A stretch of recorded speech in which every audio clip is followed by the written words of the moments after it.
ऐसा चित्रण किया जाता है तो मलंग हैं, इन्हें दिन दुनिया से कोई मतलब नहीं मलंग है। तो है ही है, हम मलंग तो है ही है, दिन दुनिया से मतलब क्यों नहीं है?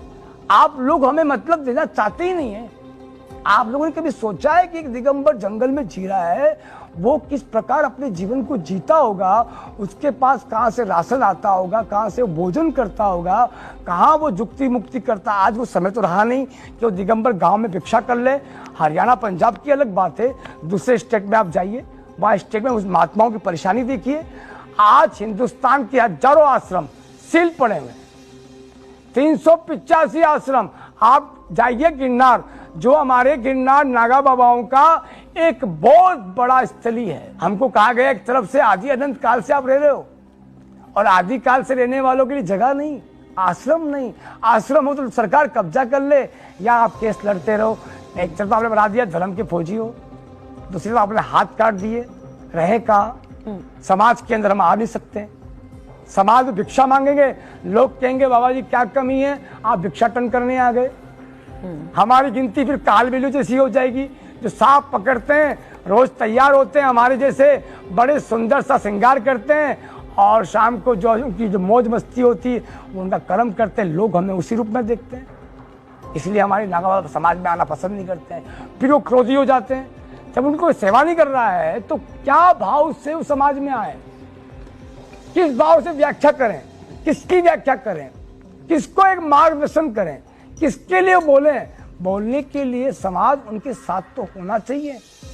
आज लाखों साधु बलिदान हुआ, लाखों महात्माओं की समाधियां, आज अब एक फौजी की समाधि पर फूल चढ़ते होंगे, उसकी समाधि के लिए कितनी बंदूकें चलती हैं, उसके बलिदान के ऊपर पूरा इंडियन आर्मी से लेकर पुलिस फोर्स उसको स्वागत में घर पे छोड़ के आती है, क्योंकि उसने पूरे धरातल के लिए नहीं, पूरी भारत भूमि के लिए अपना बलिदान दिया।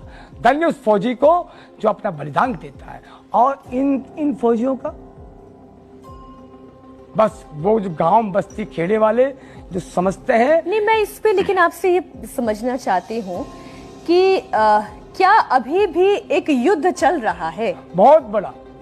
आज मैं नहीं बोलूंगा, बहुत महात्माओं के अंदर की ये मेरी अपनी कमजोरी नहीं बोल रहा हूँ ना, मेरे को ऐसी परिस्थिति खराब है मेरी।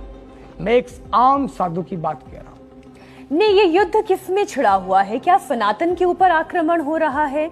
ये क्या हिंदू धर्म पर आक्रमण है या संत प्रजाति पर आक्रमण है? संत प्रजाति पर आक्रमण, भगमाओं पे आक्रमण। भगमा लोगों को पसंद ही नहीं है।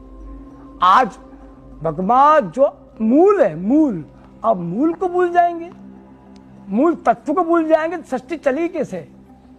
आज प्रकृति का, उस प्रकृति का वो रक्त है, जिस रक्त को वो सन्यास अपने मस्तक में चढ़ाता है, वो भगमा है। वो कोई वो तत्व थोड़ी है आपने रंग लिया, रमा लिया, पहन लिया, चल दिए मार्केट के अंदर, हाँ बाबा जी तैयार हैं। ये दिगंबरों का एक वो भेष है, और माँ भगवती का वो रक्त है जिसको शान से रमाता है कि मेरी माँ का वस्त्र है। और आप लोगों ने इसकी व्याख्या अनेकों प्रकार से कर दी, उसको एक मार्केट का एक साधु बना दिया, भिक्षाटन करने वाला बाबा, जिसकी कोई वो करेगा क्या, किसके लिए जीता है?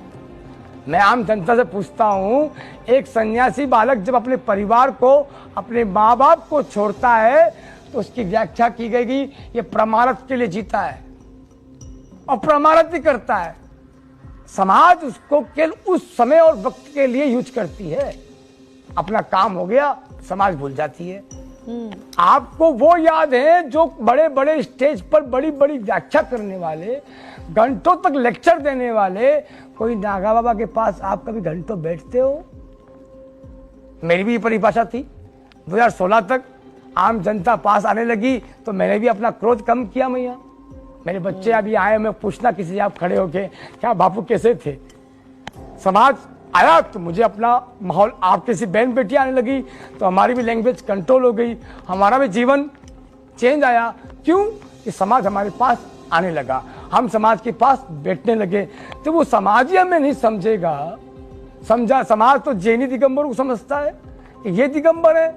अरे दिगंबर का मतलब क्या होता है कि दिगंबर अपनी मां को, अपने अंग को दिखाएगा। सृष्टि की हर माँ माँ होती है उसके लिए।